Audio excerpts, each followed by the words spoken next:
Good evening, Jay. Good evening, everyone. Welcome to Leaders in Action, Season 4, Episode 3. Tonight, we will talk about changes and trends in the life insurance industry, not just in our country, but globally. As leaders, it is important to also have a broader view and deeper appreciation of life insurance developments in territories outside the Philippines, as they can eventually affect us all. Good evening, Mr. Ivy, and good evening to all our friends of Leaders in Action.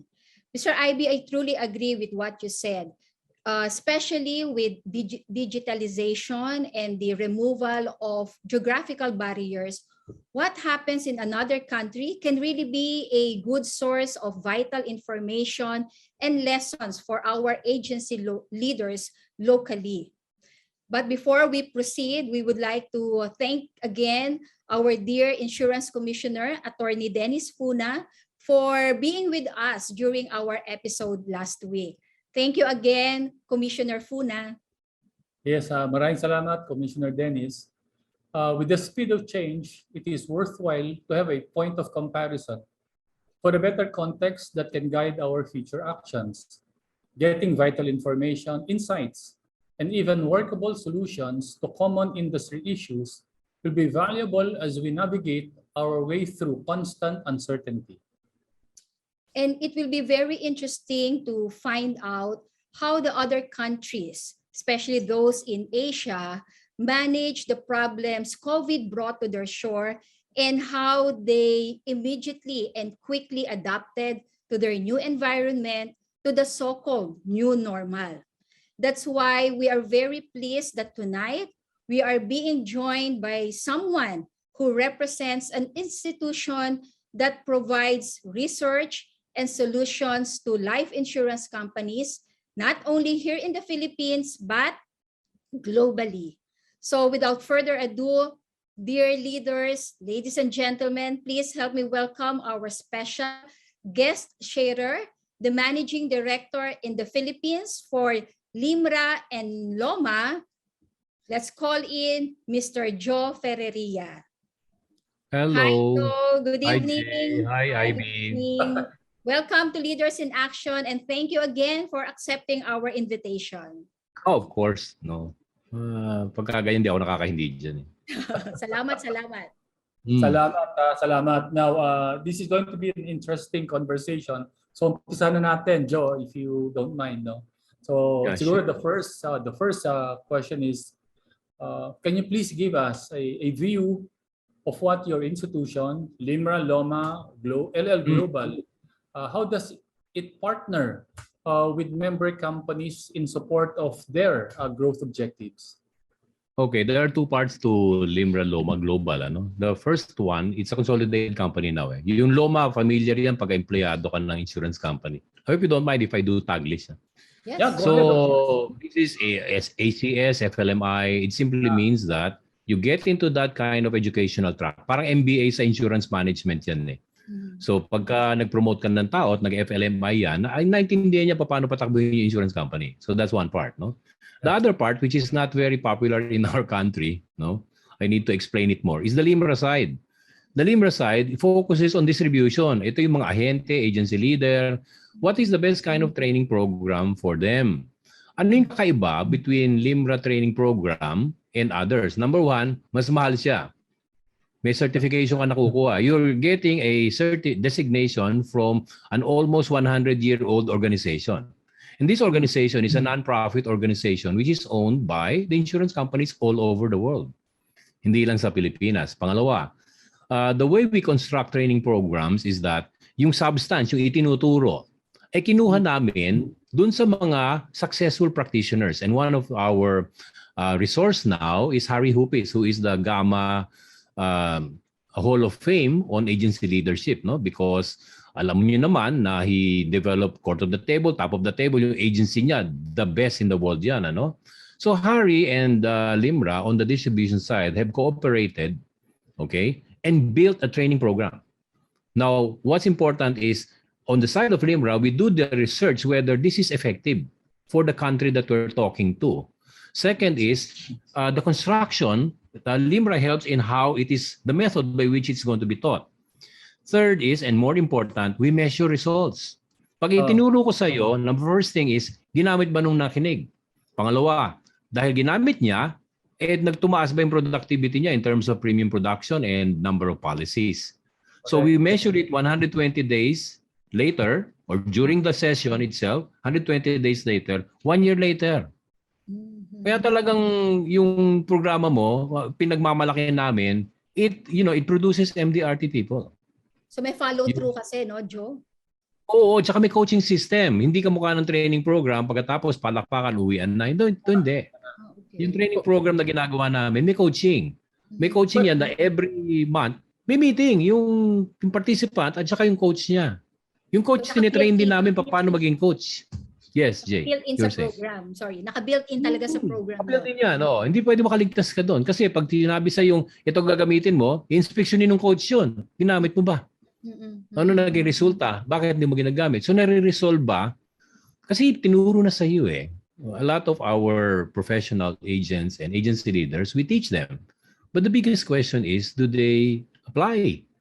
And do they become profitable? This is an entrepreneurship venture eh. Para sa kanila, no eat, no work, no eat ito eh. So the quicker they become productive, the better. Yes, IB, go ahead. Good question. Because this is by membership, there are about 31 life insurance companies in the Philippines. Thus far, ilan na ang members ng ano? Less than 10. Less than 10. So ibig sabihin, yung program na sinasabi mo can only be accessed by those 10 companies, tama? Yes. Sayang, no? Yeah. And Sayang.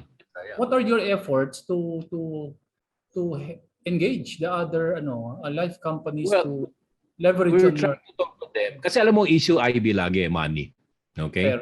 Kasi lagi yan, cost, no? The first thing that you get out of being a Limbra member is lahat ng training programs namin, 50% discount. Discounted agad. Okay? Yeah. Discounted agad. Number one, ano? Palawa, yung the research that is available to you, hindi lang minsan na itutulak na gamitin, ano? Importante yan eh. Pangatlo, ang conventional thinking kasi sa training, insurance company magbabayad. We believe that is something that needs to change in our country, and not only here but even all over Asia. Because ang responsibility dapat na insurance company, basic training, product, licensing, and all of that. Basic selling skills. Pero kung talagang seryoso ka sa hanap buhay mo, at gusto mong lumaki pa, halimbawa, second year agent ka na, nakakabenta ka, sabihin natin ng 30 policies a year, hindi ka pa roundtable member. Okay? Siguro you do about 500,000 to $1 million, that range of production. Kumikita ka na, pero hindi ka pa masaya, gusto mo pa mag-improve. If you get into a LIMRA program, you make an investment as an agent. Diba? Noong araw yung LUTC, nagbabayad ng agent eh. You make an investment as an agent. Why? Because the jump in your productivity because of the training program, yung binayad mong investment, babawiin mo yun. Magkano isang program? 20,000? And then if the company does a commission deduct for 2 years for you, it's 800 pesos a month. So hindi lang nailalaganap yung pwede pala. Hindi naman pala ganun nakakamatay. Ngayon, huwag natin iasa sa insurance company na sila magbabayad lahat ng training. Imagine kung 10,000 ang ahente. I calculated. No, if the training cost will be about $1,000 a year, that's 500 million. Sino insurance company gagawa nun? Pero but still, the company should take the initiative to be a member. Tapos yung sinasabi, proseso na yon, na paghahati-hatian na yung fee ng training. Sayang, no? Yes. So, tapos ini-embed namin yung trainer sa loob ng insurance company. Oo, ayos na yun. Mas nakakatipid ng ganun eh, ang insurance company tsaka yung agent kasi naibababa yung cost eh. Nangangalahati pa further yung $700, nagiging $300. Tapos i-commission deduct mo sa ahente. Kasi alam mo yung ahente pag pumasok ng commission deduct at mag-enroll siya, seryoso yun ha? Yes. Correct. Seryoso ang ahente yun. Yung sasabihin sa'yo, ayoko mag-aral, hindi abante yun. Next quarter validation yan, di papasa yan. Di ba? Alam mo, di ba? Alam mo, Joe, kaya ka namin imbita rito kasi alam namin marami kang mga baon na mga insights and parang information na nakuha from your di ba? From the research. Yeah, okay. Maybe this is a good time for you to show that to us and we can go through it. So I'll just these are just big these are just simple ideas eh. I'll just run you through it quickly, okay? And then pag-usapan na lang natin ha. I will share with you the script. Okay? Yung presentation ko madali lang. Ano ba nangyari prior to COVID? Di ba yung lahat ng pinag-usapan eh? Ano mangyayari? Alam na natin ano nangyari during COVID at saka yung susunod na tanong which is interesting now is what's next? Malapit na matapos yung COVID, ano mangyayari? Ito yung prior. Okay? Nung araw, ito Asian segmentation. Okay? Pinakamalaking market talaga sa Asia, China. Di ba? Japan yung pangalawa in the insurance industry. Pangatlo, Hong Kong, South Korea. Mapansin mo yung Pilipinas na hindi pa yata gumuhit ng isang linya eh. Wala eh. Nasa likod yata. Wala eh. Oo, wala na isulat sa ilalim doon sa likod ng ng presentation. Alam yata sa amin. Because ilan lang naman tayo dito. We are only 100 million people. No, yung kapitbahay natin 1.4 billion na katao eh, di ba? So yung India ganun din eh. So talagang yung in terms of market potential, wala tayo doon sa numbers. However, ang importante rito, makikita mo yung similarity. Ano ibig sabihin yan? Yung protection, yan yung ito yung medyo darker ng konti. Hindi siya yung darkest blue, yung in between the light blue and the dark blue. Okay? Yung dark blue, sa Japan, health insurance yan. Health yun. Okay? Health yan. Yung medyo blue, protection yan. Tapos, ang nakikita namin, yung nasa ilalim, savings-based insurance yan. Di ba yung single pay? Yeah. Okay? So, mapapansin mo, yung iba-ibang segment, may magkakapareho, but essentially, number one is protection, pangalawa health, pangatlo yung savings-based policies. Okay? So, total value of the new business value of the Asian market is about $11 trillion. Ganun kalaki yan. Okay? Yung pagdidistribute o pagbebenta ng insurance, the way we sell it or distribute it are several ways. No? There are three major ones. No? Agency still is the dominant one in Asia, 40%. Partnerships, or what we call popularly as bank assurance or other forms, no, is about 35% of total new business premium. The digital or internet or social media marketing prior to COVID is 25%. Maliit. This is prior to COVID pa to ha? Prior to COVID yan ha. Agencies dominant, sumusunod yung bank assurance, significant siya. Siya yung nagdadrive ng savings-based policies eh. Tapos digital or internet, social media, yung mga health insurance nasa internet yan. Okay? So therefore, the challenge is to build your face-to-face channels, which is yung unang dalawa. You need to digitally empower them. This is prior to COVID. Hindi pa natin alam ano mangyayari. Di ba? Ang product preference, as I said, protection, health, and then retirement savings. This is based on surveys. This is not something that we pulled out of our hats. No? This is something that we ask people. Ano ba talaga gusto mong unahin? Sa Pilipinas, alam mo, matindi sa lahat, gusto ko yung health insurance. Okay? But if you look at health insurance, majority of the HMOs only are limited to 200,000. We never knew that until the COVID hit. When we have bills of 1 million, 1 million per week, 6 million, 7 million of confinement. Okay? Then COVID happened. Ayan na, no? May variations pa. Nagbago yung distribution system. Okay? Bakit? Ano yung nangyari? Yung bank assurance, walang bangko eh. Sinara eh. Nag-lockdown eh. Paano ako magbebenta nakasara yung branch? Current regulation says you cannot sell outside the premises. Nung branches o di dead ball yun, ano? So therefore, regulations was not able to quickly adjust to allowing bank assurance personnel to sell outside the bank branches because it's impossible. Pangalawa, ayaw kang kausapin ng bank clients. Baka mamatay pa sila sa'yo. Magkakalat ka ng virus. This is what's happening during. Okay? Pangalawang area, yung agency, no? Yung agency na wala yung face-to-face. Bawal eh. So therefore, yung mga nag-succeed during the pandemic are the organizations that were very quick to transform their agents into online meetings. Okay, kapag hindi ka nag-online meeting during those 2 years, baka yung ahente mo kahit na MDRT yan, hindi nakakalabas. Kung hindi marunong mag-online meeting yan. So, therefore, yung presentation mo, nagbago. No? Dati salita lang, ngayon you need to have a very effective infographics that you will post or share with your client on the screen. And then the biggest thing that really had a problem was the level of trust. You're talking to a screen. Eh? Yes. It's easier to trust a human being than a screen.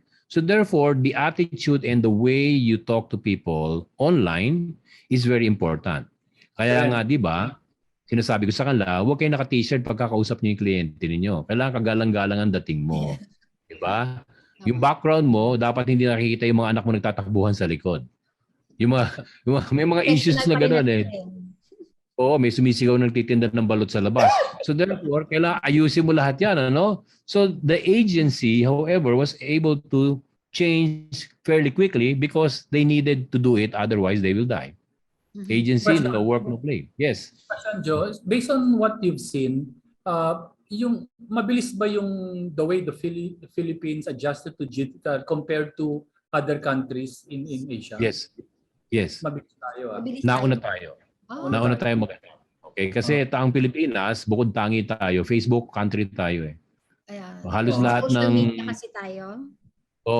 maraming marites dito eh, kaya mahilig tayo sa Facebook. Yung adoption natin into technology, kasi ang Zoom is also available sa telepono eh.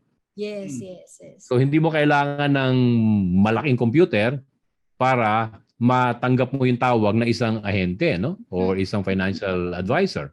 So it's easier to get into it. Hindi siya masyadong difficult, no? Gawin. So madali tayo naka-adjust. Which is why a lot of people here use Zoom, no? Yung iba, nasa Teams pa rin, Microsoft Teams at saka WebEx.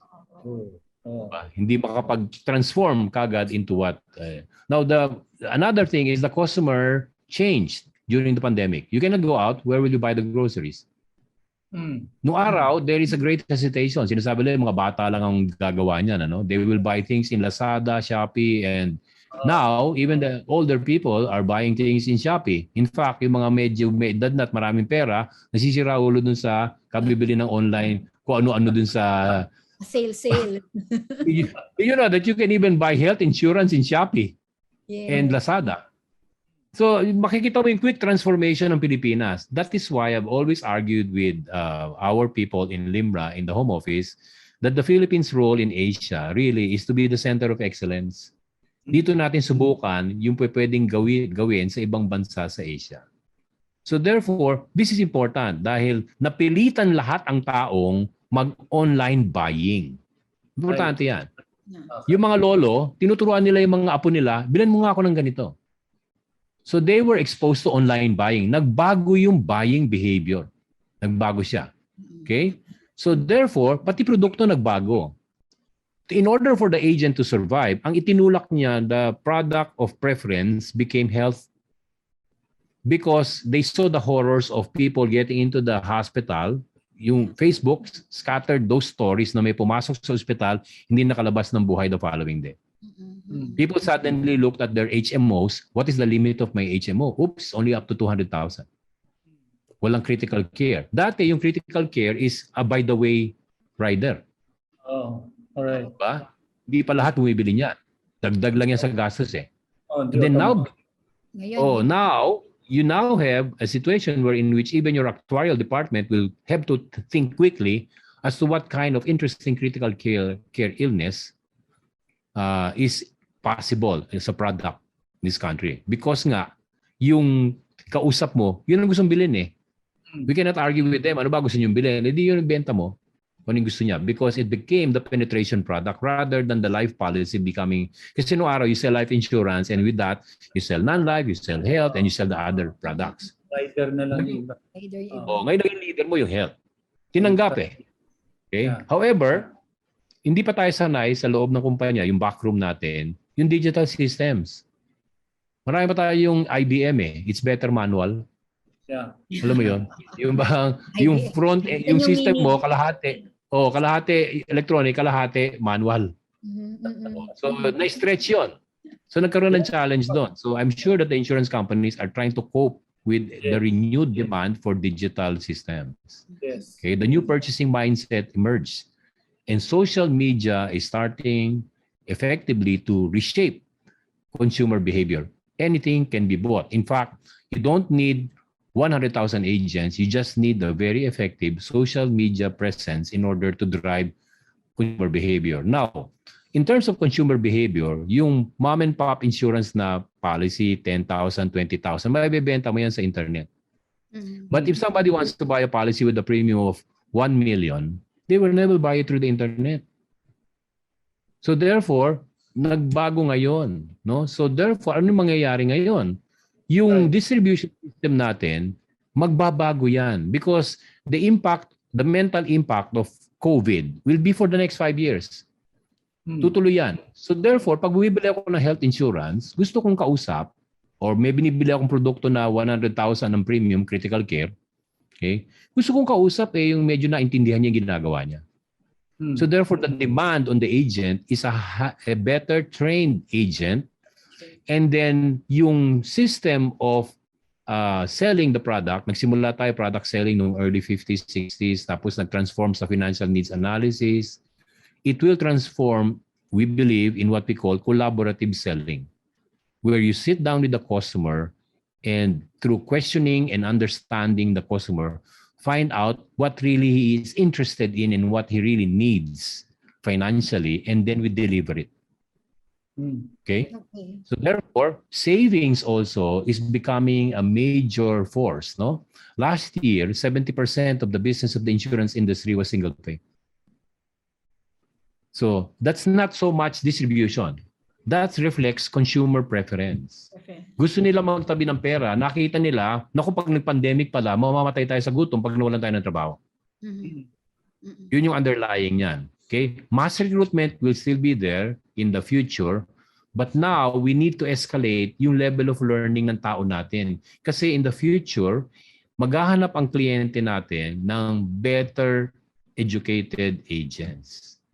Okay? So therefore, from financial needs, wherein you have prepared questions that you ask and yes or no, this is what you need, to collaboration, listening more and gaining trust.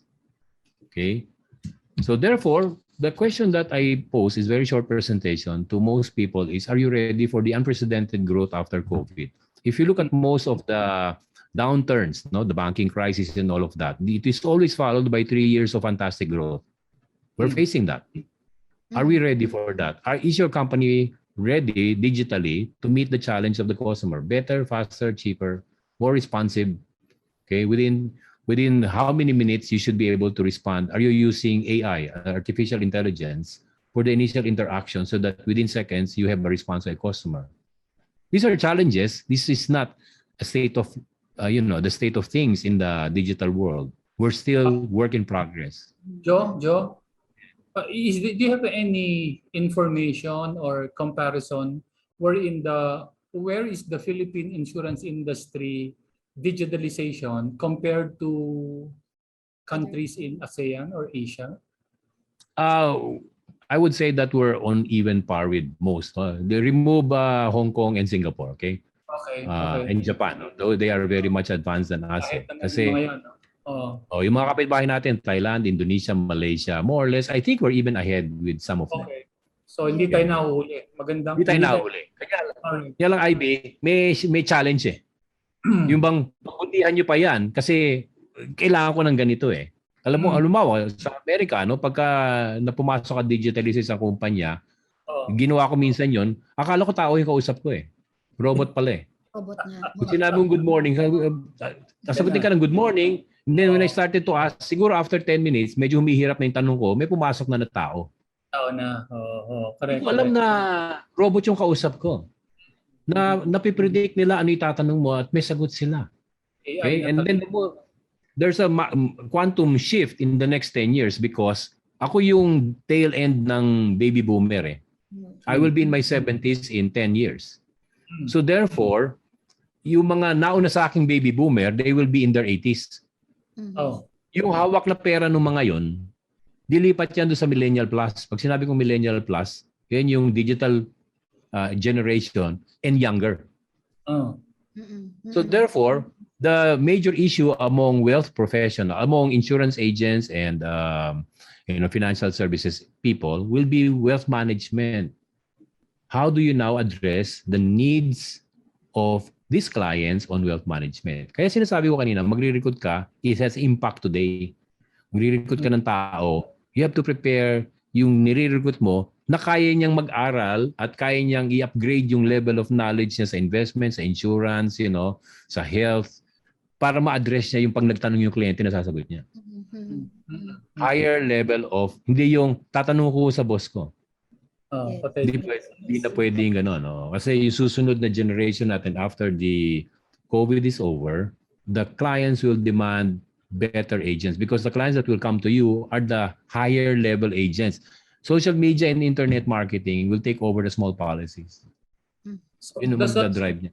yeah, Joe, does that mean for companies, they have to really offer a slew of products para sinasabi mong wealth management? Hindi na pwedeng insurance lang ako.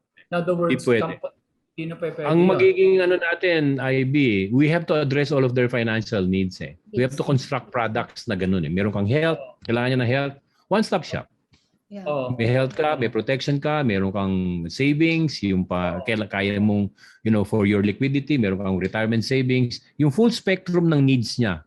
Supermarket ka as an agent or a financial advisor. So yung ganung klaseng tao, kailangan highly trained yan. Kung ikaw yung agency leader, anong klaseng tao yon?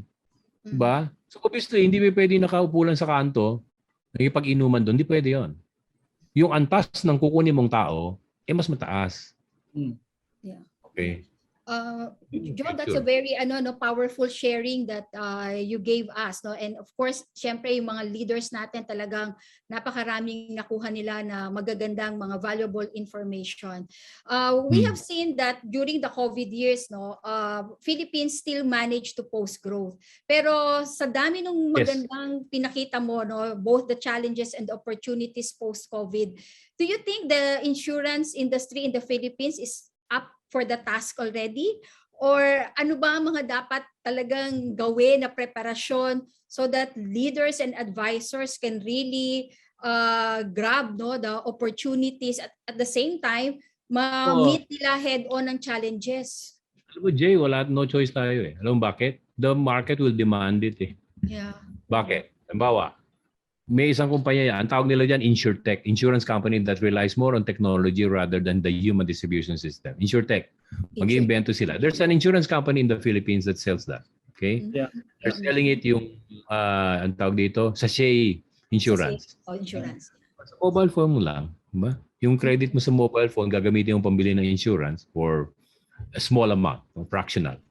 However, when these things bite, then they deliver volumes of business.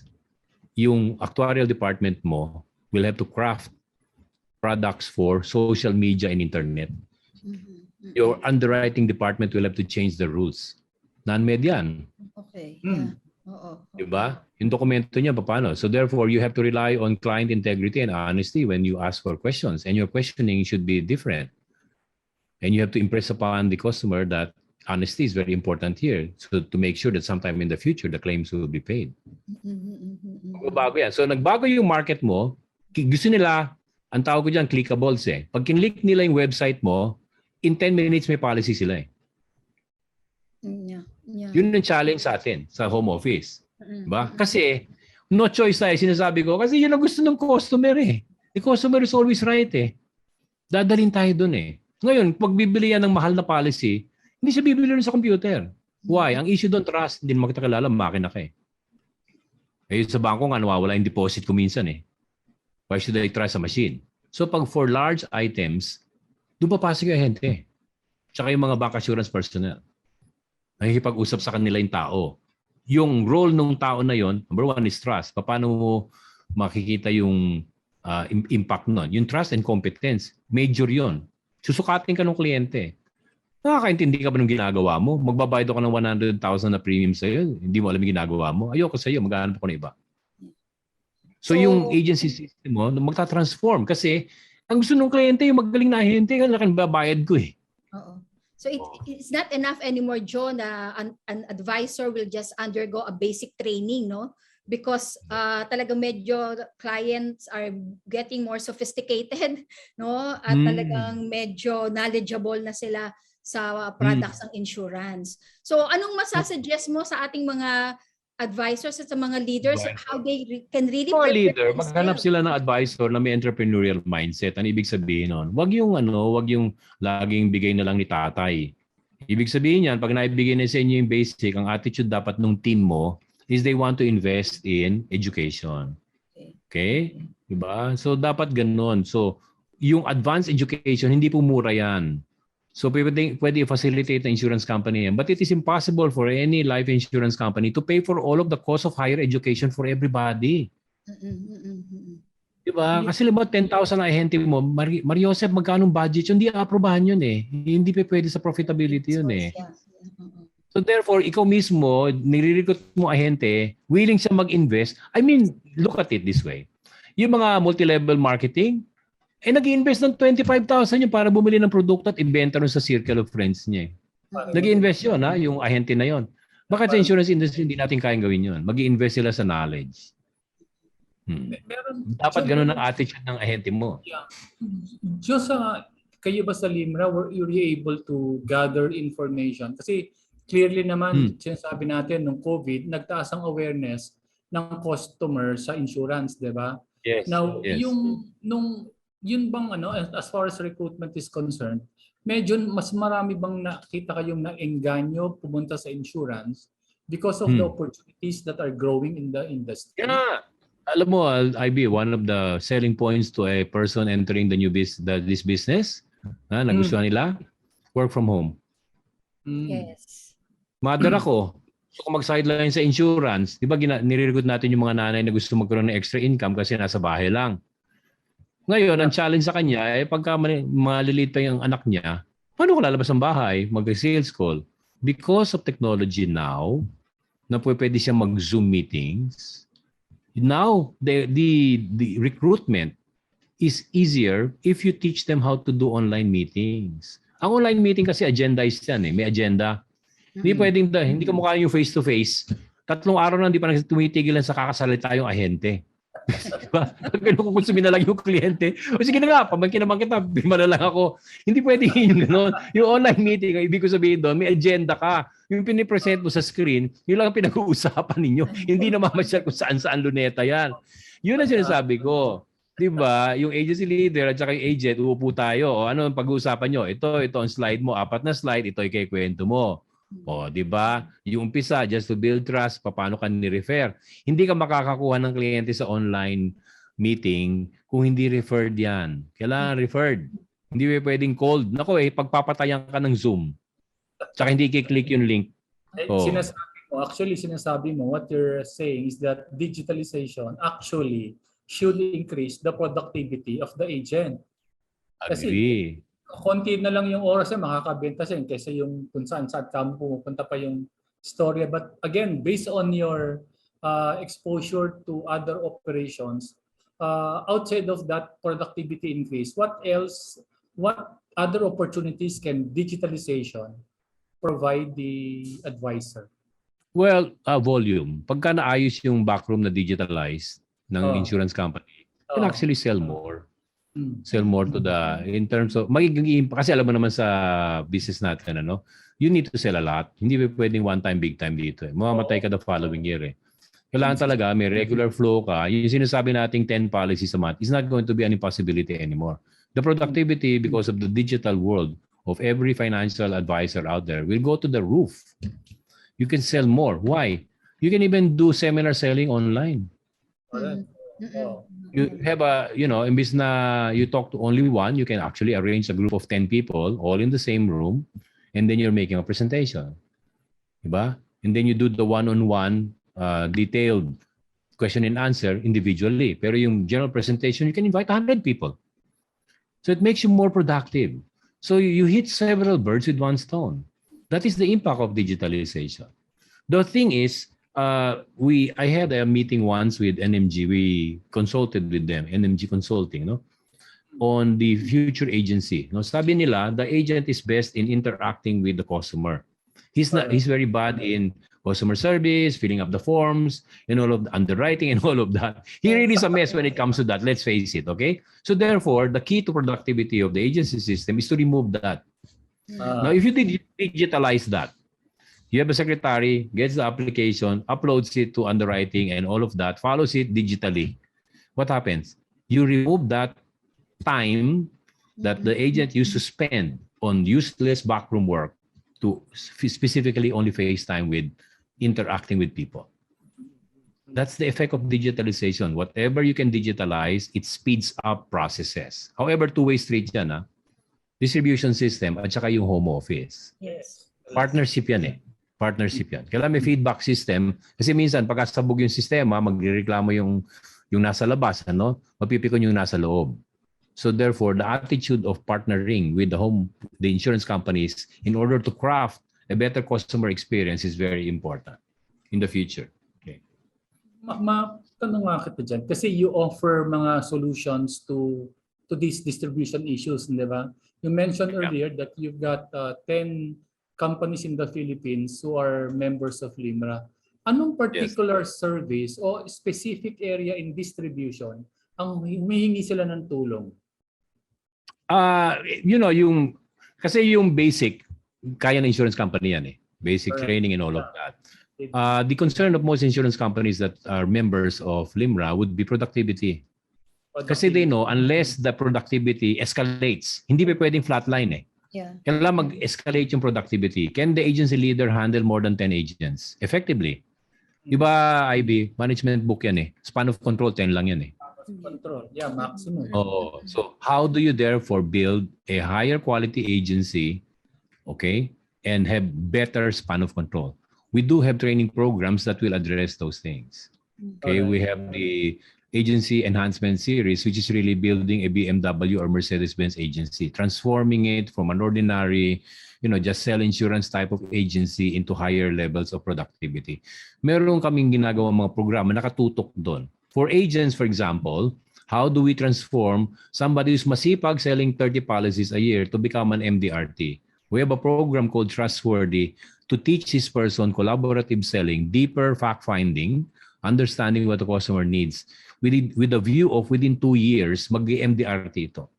Pride and joy ng insurance company para may MDRT eh. Yeah, oo. Diba? Yun ang test ng quality ng agency mo. So therefore, hindi lang company dapat ang dumadami MDRT. An agency should have 2, 3, 4, 5, 10. Can you imagine an agency with 20 MDRTs? Yeah. Wow. Yeah. Yun, matutulungan namin sila to. We have programs that will provide the technology and the technique and the practice to do that. Joe, you mentioned earlier that only the member companies can access those training programs. What's the possibility na if I am an advisor of a non-member company, can I access that program if I want really to invest myself? Well, I try to do it. I try to address that. Actually, I talk to the LUA, and I try to see whether I can do an open class. Open class ang tawag dyan eh. Oh, okay. Yung iba-ibang nationality, nakaupo kayo. Yes. Pero ang hirap, maraming issue, Jay. Unang-una, ayaw na insurance company yan kasi may issues on poaching. Okay. Kaya sabi ko nga, para may address ko yan, pumirma na lang, I will not poach. But it's like Boy Scout creed eh. On my honor, but really, hindi mo mapigilan yun eh, di ba? Marami mas maganda dito sa amin, no? May mga ganun eh. So, ang hirap pag open class. Okay. But you've tried that before? You've tried that? I tried sa LUA. Hirap na hirap sila. Hirap. Okay. So, talagang the company should be a member, no? Yeah. Okay. Kailangan ibenta ng company, ng management sa insurance agency. Na why they... Gusto ko na namin, magsasalita ako sa harap ng insurance agency, di-demonstrate ko ano yung impact eh. No. Dapat ganon. Dapat ganon. Para ako lang magbibenta sa, di ba? Para hindi sabihin naman ng ahente, pinipilit na naman kami ng insurance company na gumastos. Ako lang magsasalita para ako batuhin, kung gusto niya. I-explain ko na, may dahilan niya kaya inutulak namin ito, para yumamang ka. Ano ka ba naman, tinutulungan na kita eh. Teka muna, agents yun. Ano naman ang programa ninyo sa leader? Meron din. Kasi hindi ka pa pwedeng magaling ang ahente, mahina ang leader. Yes. Ano yung parang kumbaga... Base setter yung base program namin. Tapos meron kaming agency. Kasi yun yung fundamentals eh. No? Beyond basic yun, pero fundamentals pa rin. Yung agency enhancement series, yun yung transforming your agency into an MDRT agency. Ano siya? Yung focus mo, pararamihin natin yung MDRT sa loob ng organization mo. Whether you're a unit, an agency, a branch, pararamihin natin yan. Yun yung AES. Yes. May certification yan pagkatapos nun para Yes. pwede niyo ilagay sa pangalan niya. Yes. Pwede may dugtong doon sa dulo. And then sa advisor, meron pa kami isang course. Kasi nga, di ba, maghahanap yung iba na CFP and all of that, no? Kami, meron kaming Master Financial Advisor. Mahirap yung course, Pero pag pumasa ka doon, pagmamalaki mo yun kasi institution na nagbigay sa iyo ng designation, almost 100 years old. Correct. Di ba? Hindi siya guro, hindi ka ano yun pag hindi ka pumasa talaga sa exam hindi ka papasa talaga. No copying eh. Talaga mag-aaral ka talaga. Kaya pag graduate ka doon, kahit na ano investment or insurance product yan, kabisado mo yan. Mhm. Yeah. So, Joe, tamang-tama kasi it's not only leaders who are watching us right now. We also have a number of agency executives, no?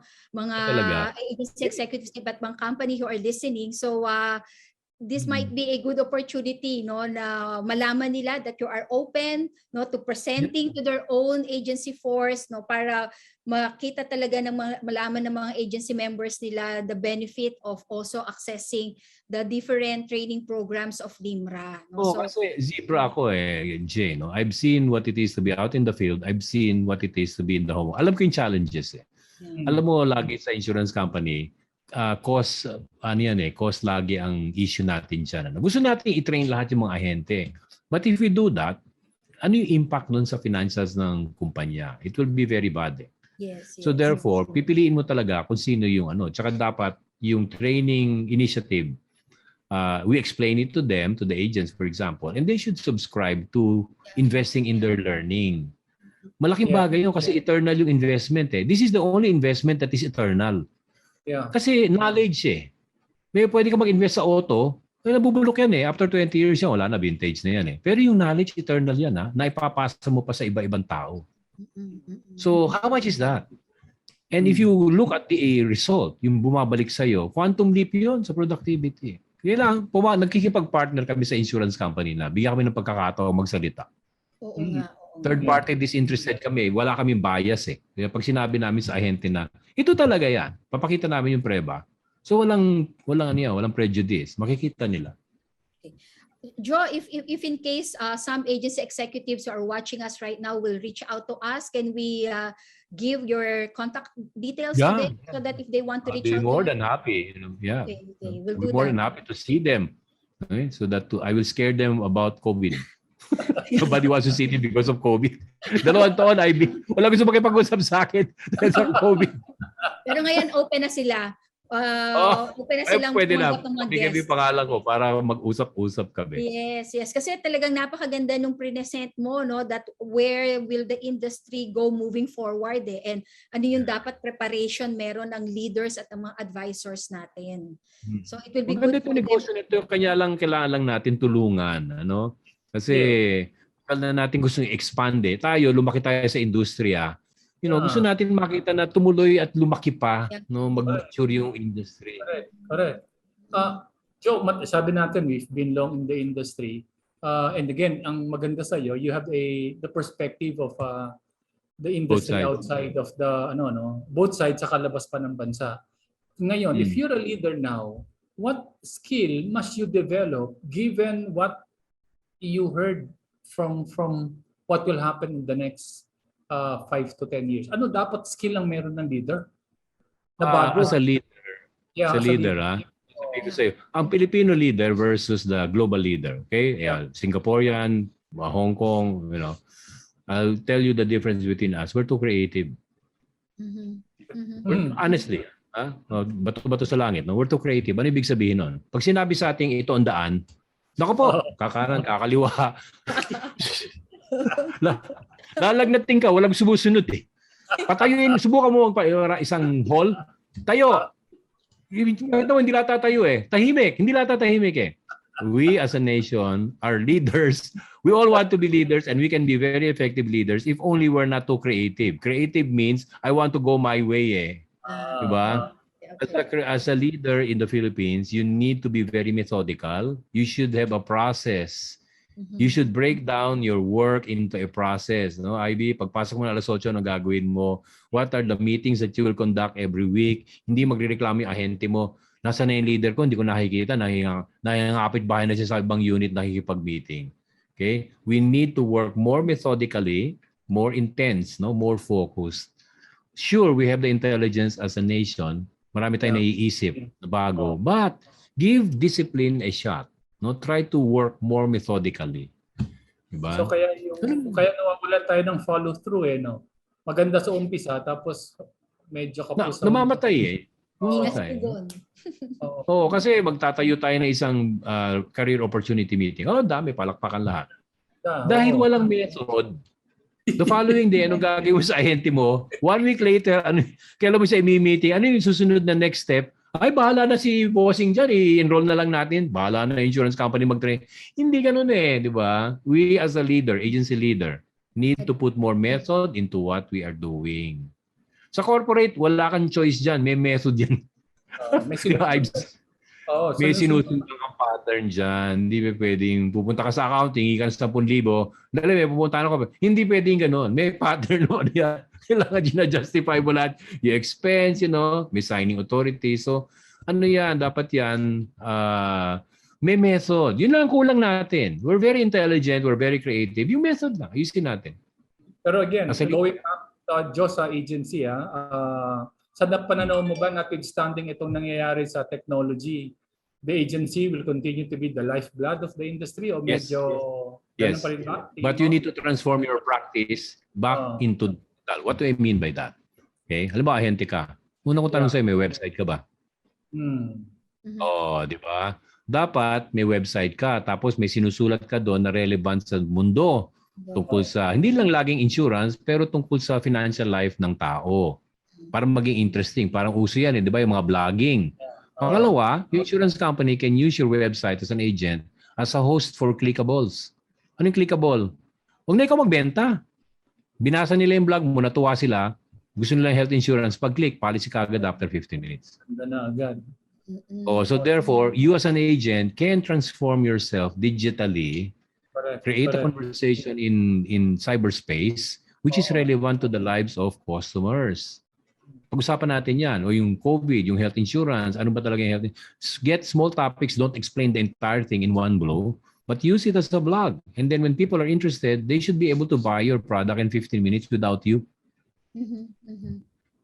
Talaga dapat asa online na talaga sila, no? They should be available online. Yun online. Of course, mayroon kang face-to-face, pero yung online presence dapat meron kang ganun. Meron kang.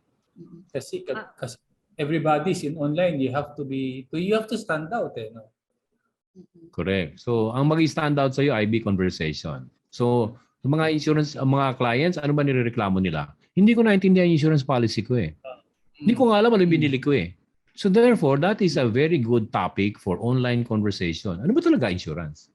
Diba? Ano ba yung whole life? Ano ba yung variable? Ano ba ito? Ano ba yung contest? Yung pumili ka lang isang phrase dun sa pag-usapan mo sa online blog eh. Malaking bagay. Magkaka-traction yun.